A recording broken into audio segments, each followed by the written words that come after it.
Hello everyone. आज का जो हमारा टॉपिक है वो है कार्डियक साइकिल। हमें पता है कि हमारा हार्ट एक मस्कुलर ऑर्गन होता है और हार्ट का फंक्शन क्या होता है, ब्लड को पंप करना। तो हार्ट जब ब्लड को पंप करता है तो इसमें कॉन्ट्रैक्शन और रिलैक्सेशन का प्रोसेस एक सीक्वेंस में होता रहता है। तो sequential event in human heart which is cyclically repeated. तो मतलब पहले कॉन्ट्रैक्शन हो रहा है, फिर रिलैक्सेशन होगा, फिर कॉन्ट्रैक्शन होगा और रिलैक्सेशन होगा। ये एक दूसरे से रिपीट करता रहता है। तो साइक्लिकली रिपीटेशन होता है, इसी को बोलते हैं हम कार्डियक साइकिल। क्लियर। तो कार्डियक साइकिल में दो इवेंट्स होते हैं, एक तो आर्ट्रियल में इवेंट होगा, दूसरा होगा वेंट्रिकुलर इवेंट्स। चाहे आर्ट्रिया की बात करें या वेंट्रिकल की बात करें, दोनों में कॉन्ट्रैक्शन और रिलैक्सेशन दोनों प्रोसेस होंगे। जैसे एट्रियल इवेंट की बात करते हैं तो एट्रियल सिस्टोल मतलब एट्रिया में कॉन्ट्रैक्शन, एट्रियल डायस्टोल मतलब एट्रिया में रिलैक्सेशन। ऐसे वेंट्रिकुलर इवेंट की बात करते हैं तो ventricular systole and ventricular diastole. अब बात करते हैं एट्रियल सिस्टोल की। एट्रिया में कॉन्ट्रैक्शन जो होता है वो 0.1 सेकेंड के लिए होता है। क्लियर। पहले ये जान लेते हैं, हमारी जो ओवरऑल कार्डियक साइकिल की ड्यूरेशन होती है वो होती है 0.8 सेकेंड के लिए। 0.8 सेकेंड के लिए अगर पूरी ओवरऑल कार्डियक साइकिल की ड्यूरेशन होती है और उसमें से अगर एट्रियल सिस्टोल हमारा 0.1 सेकेंड के लिए होता है तो बचा हुआ टाइम जो होगा वो एट्रियल डायस्टोल का होगा। जैसे एट्रिया में कॉन्ट्रैक्शन अगर 0.1 सेकेंड के लिए होगा तो रिलैक्सेशन कितना होगा, 0.7 सेकेंड के लिए। तो ऐसे ही वेंट्रिकुलर सिस्टोल की बात करते हैं तो वेंट्रिकुलर सिस्टोल मतलब वेंट्रिकल में कॉन्ट्रैक्शन होता है 0.3 सेकेंड के लिए और वेंट्रिकल में रिलैक्सेशन कितना होगा, 0.5 सेकेंड के लिए। तो ये हमारी हो गई ड्यूरेशन। अब ये हम ग्राफिकल रिप्रेजेंटेशन की बात करते हैं तो ये हमारा जो आउटर सर्किल है, लॉन्ग डायमीटर वाला बाहरी का एरिया, वो रिप्रेजेंट कर रहा है हमारा वेंट्रिकल, और जो इनर सर्किल है ये वाला तो वो रिप्रेजेंट कर रहा है हमारा एट्रिया को। देखो ये हमारा पोर्शन जो दिख रहा है ना रेड कलर से, ये है एट्रियल सिस्टोल। कितना दे रहा है, 0.1 सेकेंड का, इतनी ड्यूरेशन बस 0.1 सेकेंड एट्रियल सिस्टोल। और यहाँ पे एट्रियल सिस्टोल की जैसे ही ड्यूरेशन पूरी होती है ना तो ये क्या स्टार्ट हो जा रहा है यहाँ से, atrial diastole. Clear. Atrial systole के जस्ट बाद से एट्रियल डायस्टोल और वेंट्रिकुलर कॉन्ट्रैक्शन मतलब वेंट्रिकुलर सिस्टोल दोनों इनिशिएट हो जाते हैं। जैसे ही एट्रियल सिस्टोल कंप्लीट होता है atrial diastole and ventricular contraction start हो जाता है। ठीक है। ड्यूरेशन की बात हमने ऊपर कर लिया था। अब देखिए 0.4 सेकेंड के लिए, 0.4 सेकेंड के लिए देखो यहाँ पे क्या होता है, 4 चैम्बर आर रिलैक्स्ड स्टेज मतलब डायस्टोल में। देखो 0.4 सेकेंड के लिए चाहे एट्रिया की बात करें या वेंट्रिकल की बात करें, आउटर सर्किल या इनर सर्किल, दोनों डायस्टोलिक फेज में है मतलब रिलैक्स्ड स्टेज में है। तो अगर एट्रिया और वेंट्रिकल दोनों रिलैक्स्ड स्टेज में है तो उसको बोल देंगे हम जॉइंट डायस्टोल। और इस जॉइंट डायस्टोल की ड्यूरेशन कितनी है, देखो 0.4 सेकेंड से 0.8 मतलब 0.4 सेकेंड।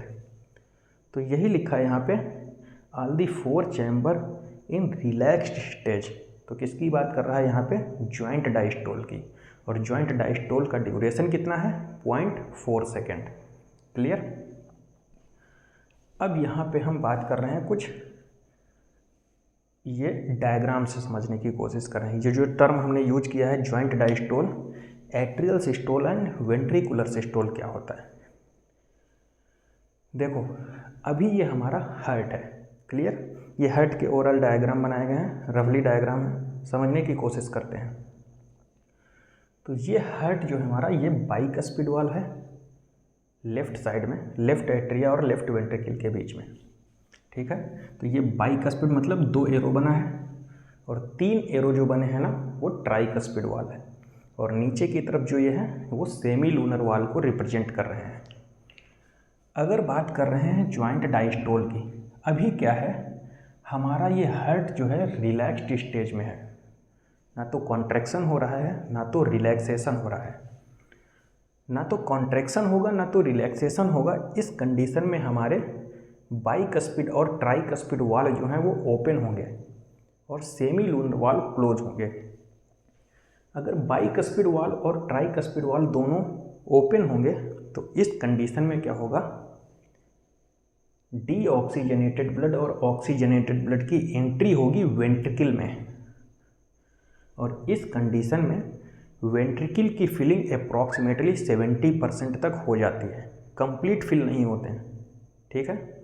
तो वेंट्रिकल इस कंडीशन में 70% तक फिल हो जाते हैं, लेकिन ये दोनों वाल्व अभी भी ओपन है क्योंकि वेंट्रिकल को हमको 100% फिल करना है। तो देखो जॉइंट डायस्टोल में क्या है, दोनों रिलैक्स्ड स्टेज में है, तो atria and ventricle are in relaxed stage मतलब रेस्ट कंडीशन में। ट्राइकस्पिड एंड बाइकस्पिड दोनों वाल्व ओपन है, और हमने क्या बताया 70% तक वेंट्रिकल की फिलिंग हो जाती है जॉइंट डायस्टोल में, और सेमी लूनर वाल्व अभी क्लोज है क्योंकि वेंट्रिकल के थ्रू ब्लड जो है बाहर न जाए बॉडी ऑर्गन्स तक। क्लियर। तो ये हो गया हमारा जॉइंट डायस्टोल, कितनी 0.4 सेकेंड के लिए। अब ध्यान से समझिए, ब्लड की फिलिंग अभी यहाँ पे कितनी हो पाई है, 70% तक, दोनों को मिला के बता रहे हैं, ठीक है। 100% हमको फिल करना है। अब नॉर्मली तो फिल नहीं हो सकते क्योंकि नॉर्मल अगर 100% फिल होना होता तो जॉइंट डायस्टोल कंडीशन में फिल हो गए होते। अब हमको प्रेशर दे के उसको फिल करना है वेंट्रिकल को। प्रेशर कैसे देंगे, एट्रिया को कॉन्ट्रैक्ट करेंगे, और एट्रिया को कॉन्ट्रैक्ट करेंगे 0.1 सेकेंड के लिए। इस कंडीशन को क्या बोल देंगे हम, एट्रियल सिस्टोल।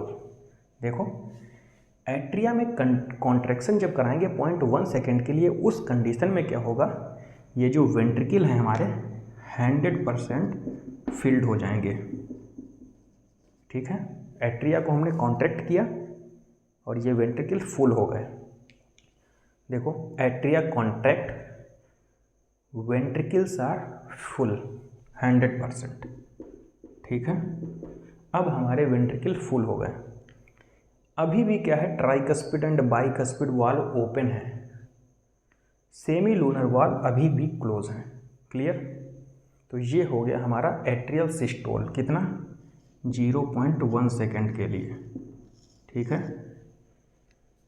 तो 100% वेंट्रिकल की फिलिंग कहाँ पे हो गई, एट्रियल सिस्टोल में। क्लियर हो गया। अब देखो, अब यहाँ पे वेंट्रिकल जो है 100% फिल हो गए हैं।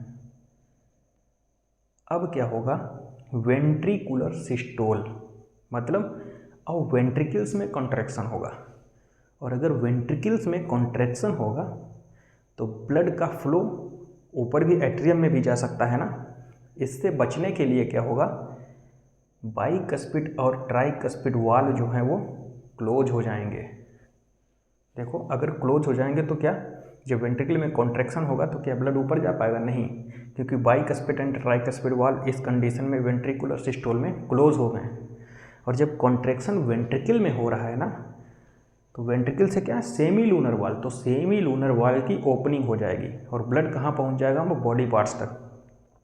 तो वेंट्रिकुलर सिस्टोल में क्या होगा, एट्रिया रिलैक्स्ड स्टेज में है, वेंट्रिकल में कॉन्ट्रैक्शन हो रहा है, और कॉन्ट्रैक्शन की वजह से बाइकस्पिड और ट्राइकस्पिड वाल्व जो हैं वो क्लोज हो जाएंगे। और जैसे ही बाइकस्पिड वाल्व और ट्राइकस्पिड वाल्व क्लोज होंगे ना, पहली साउंड, हार्ट साउंड सुनाई देगी, लब।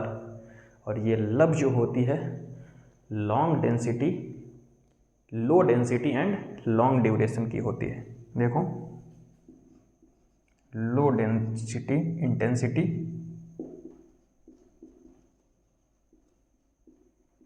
And long duration.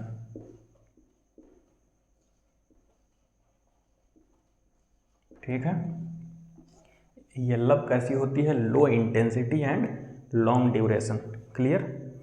अब क्या होगा, जैसे ही यहाँ से वेंट्रिकल में कॉन्ट्रैक्शन हुआ, वेंट्रिकल कॉन्ट्रैक्शन होने के बाद सारा ब्लड जो है बॉडी पार्ट्स तक पहुँचेगा, फिर से स्टेज फर्स्ट आ जाएगी जॉइंट डायस्टोल।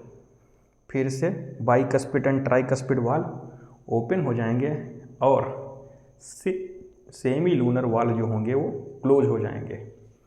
वेंट्रिकुलर सिस्टोल के बाद जैसे ही सेमी लूनर वाल्व क्लोज होंगे ना, दूसरी हार्ट साउंड प्रोड्यूस होगी, डब।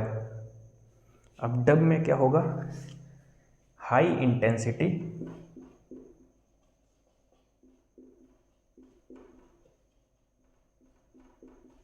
Short duration.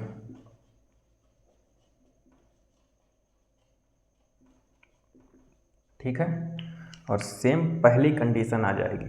ठीक है, फिर से साइक्लिकल रिपीटेशन हुआ, ये हमारी कार्डियक साइकिल कंप्लीट हुई। क्लियर। ये ओवरऑल हमारी कार्डियक साइकिल का पार्ट पोर्शन कंप्लीट हुआ। अब नेक्स्ट टॉपिक है, नेक्स्ट लेक्चर में कंप्लीट करेंगे।